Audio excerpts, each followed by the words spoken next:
وجعلنا الليل والنهار آيتين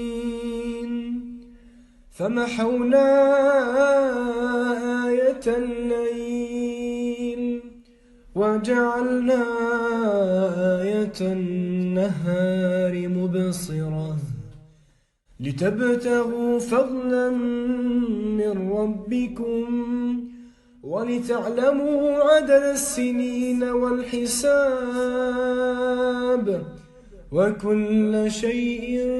فصلناه تفصيلا